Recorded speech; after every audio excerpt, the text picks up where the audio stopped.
Our second distinguished alumni honoree this evening is Jess B. Bessinger, Jr., who joins us this evening from Middleton, Rhode Island. Dr. Bessinger received his Bachelor of Arts degree from Rice in 1943. It was while he was at Rice that he got his first taste of the Anglo-Saxon period, an era which he would eventually make a lifetime of academic distinction. After graduation, he entered the U.S. Army and served in the European theater during World War II. Rumor has it that on VE Day, he was at Berchtesgaden, when he celebrated the end of hostilities by drinking some of Adolf Hitler's private stock. After the war, he entered the graduate program in English at Harvard University, where because of his familiarity with the subject, Dr. Bessinger was invited to co-teach a course in Anglo-Saxon. He's been teaching in this area ever since. His fascination with Anglo-Saxon material continued to grow. He even learned to play a replica of a harp-like instrument thought to be of that era, and in 1951 broadcast on the BBC a performance of an Anglo-Saxon poem with accompaniment on the harp, probably the first such public performance in at least 800 years. Upon completing his PhD in 1952, he taught at Brown University. While there, he and a colleague designed and produced 8 films for television called A Prospect of Literature. These predated the popularity of PBS and were among the first such programs on literature to be broadcast on television. In 1956, he arrived at the Department of English at the University of Toronto, where he helped create the Center for Medieval Studies.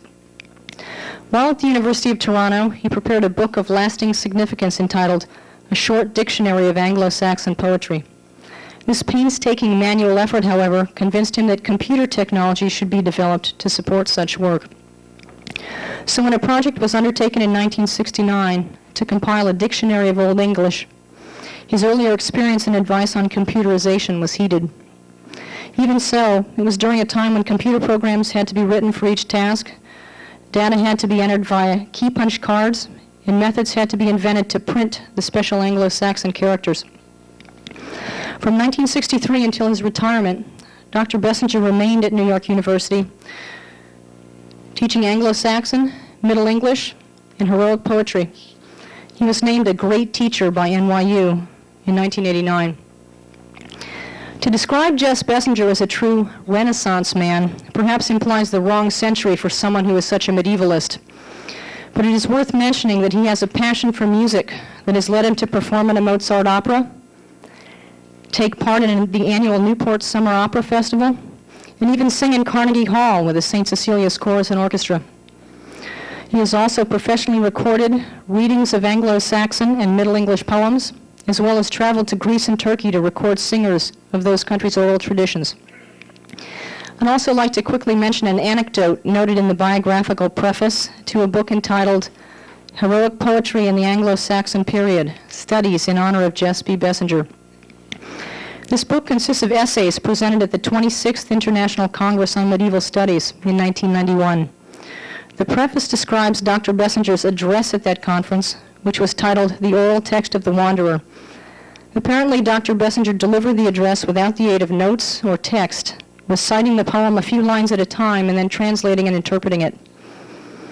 The preface says, he held an audience of nearly 1,000 colleagues in rapt attention as he demonstrated how a master's performance can transform a remote Anglo-Saxon poem into a very moving statement of wisdom about the human condition.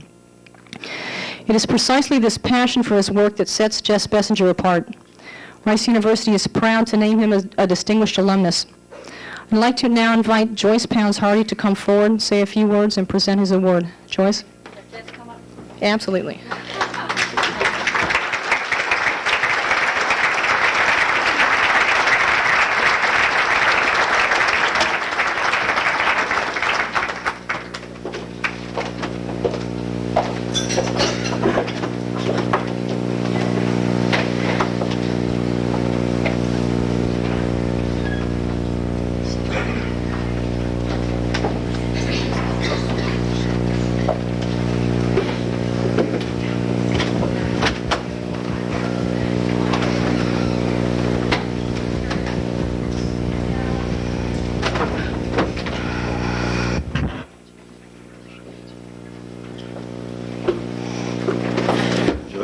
Hi, Jess.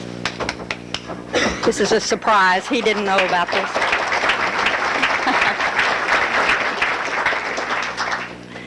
I've always looked up to Jess, not just because he's taller than I am and older and a heck of a lot smarter, but because Jess has always been a rising star, always done what we couldn't do, who were grounded.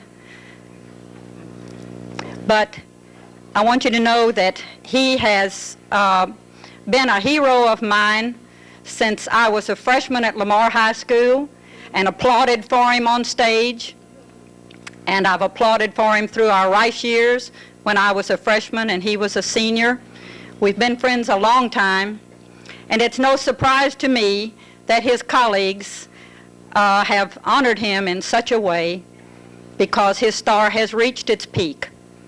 And Jess, I just want you to know Rice is proud to call you its own and proud to call you home to receive this award, the highest award that we give our alumni. Thanks, John.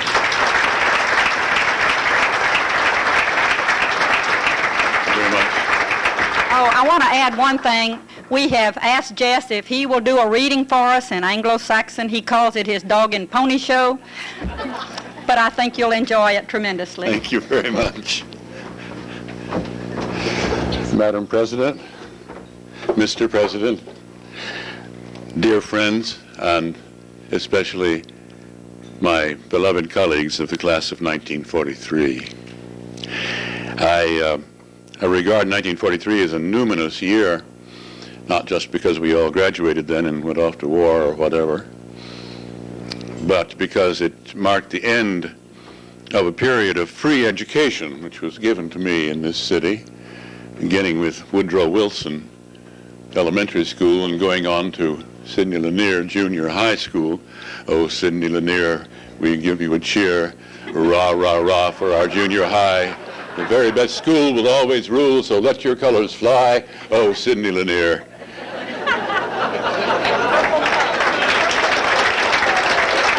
Wonderful school.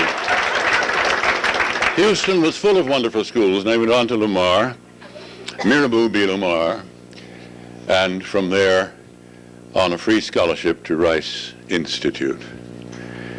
A piece of good fortune which I had never been able fully to appreciate because it was so much fun in the happening. It was discovered in freshman biology class that I could dissect the inner ear of a dogfish better than any other freshman in the laboratory. And Dr. Davies recommended me to somebody as a coach or tutor for some subject or other, and I ended up being a coach in biology to the varsity football team. An extraordinary experience for someone who had never carried the ball in any sense on a football field. I made many good friends then. I still have some of them. But this caught the attention of a gentleman whom I find it hard to describe, the late Dr. Allen Dougal McKillop, who taught English literature, but especially the 18th century, with a quiet and dignified passion that riveted me. He made Samuel Johnson and Johnson's colleagues into folk heroes. And he invited me, much to my astonishment, to sit with him once a week and read Old English, an exotic language, the language of the Anglo-Saxons of about the year 500 to 1000 AD. And I had no other reason to take the course other than that I had no labs that afternoon. The language was exotic, difficult, and utterly fascinating, and I have been involved with it ever since. I came back from the war and went to Harvard with a great many other GIs who were also getting a free graduate education. What had started at Woodrow Wilson Elementary School continued at Harvard. And the first class I entered there was an enormous amphitheater. It held nearly 100 people, all of whom were required by statute to take Anglo-Saxon as the first year of their graduate work. Nobody can teach a class of 100 people Anglo-Saxon or anything else. And I was asked to co-teach the course with a distinguished and later very good friend, Francis Magoon, Jr. That was my first class in Anglo-Saxon, teaching it, and I have taught it every year since, until this past year when I retired from NYU. Taught it with a great joy. I've been asked to read a little Old English to you, and I don't know how to do that. Old English poetry was oral and musical. It was always, without exception, recited, improvised, to the accompaniment of a stringed instrument before a group of disinterested and probably sometimes rather noisy people, banging their beer mugs on the table and so on, by a singer who learned his trade by listening to his elders and probably his relatives sing these familiar songs, Beowulf and all the others, for generation after generation. It was never written down. It was not written down until very many centuries later, and often with considerable error in the process, which it's modern scholarship's job to try to straighten out, and I've been trying to do some of that straightening with the help of computers. But the first Old English poem, which you're about to hear, was performed by an illiterate cowherd, a stable boy, at a monastery in northern England, who had a dream one night. He had never written and could not write any English poetry, but he had heard all of his life in the beer hall at the monastery, at Stranashalk or Whitby. He had heard stories, chanted, improvised, and sung with a musical instrument, a harp or a lyre, to the assembled body of brothers and sisters. It was a mixed monastery. Very interesting approximation of what we have on the campus at Rice today. And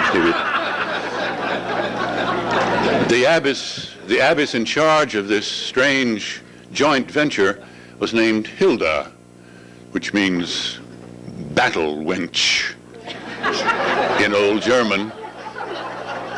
And Hilda was an educated woman, unlike most other people in England. She appreciated the fact that the cowherd or stable boy named Caedmon had a dream in which someone had appeared to him, an angel or somebody had appeared to him and said, "Caedmon, sing me what for Caedmon, sing me something." And Caedmon said, "Na kann ich noch singen. I don't know how to sing." And that's why I came out here and came to the stable where my cows are as soon as the harp passed around to me at the table, because I don't know how to sing. "Forthon ich noch singen ne kann." But the person in the dream said, "Whether du machst me singen, just the same, you can sing for me." And Caedmon said, "What shall it singen? What shall I sing?" And the figure in the dream very satisfactorily said, "Start at the beginning." So Caedmon sung about the creation of the universe by God, and treated God as a singer, a shop, a shaper, who took familiar materials and turned them into heroic measures, alliterating with each other. Alliteration was the only formal aspect of the poetry, except that it was musical, that it was sung. Alas, we don't know the tunes that it was sung to. The harp, I have a copy of it from the British Museum, is utterly useless because we don't know how to tune it. There is no Old English music written down until about the 14th century. it's necessary to improvise the imaginary musical backgrounds of this little poem. You'll be glad to know it's a very short one. Beowulf is rather long. It's an epic poem. I'm not going to sing Beowulf to you, and I can't sing Caedmon's hymn to you because I don't know the tune. But the words, it's a little doxology. The words go with the substitution, you see, of old Germanic military terminology for new Catholic religious ideas in a little 9-line hymn of praise to God. And I thought you might like to hear it. It's the sort of thing I've been reciting and wishing I could sing for nearly 50 years. But Caedmon was well over 1,000 years ahead of me. Nu shall an herian heaven riches word, mer till dess makt and his mod ye thank. Work, wonder fader, swa he wondre je wes, each drichten or anstalde. He erst shop Gilda Barnum heaven to rove Hallie shippend.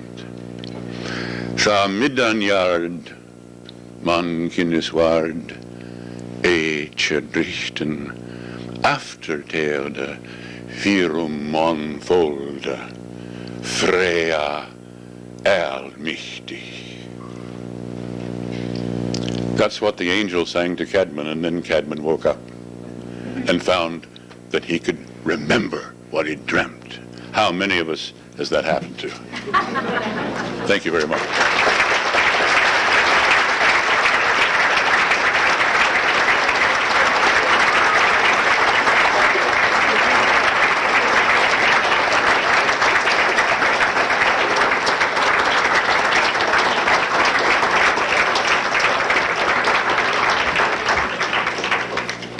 Thank you, Dr. Bessinger.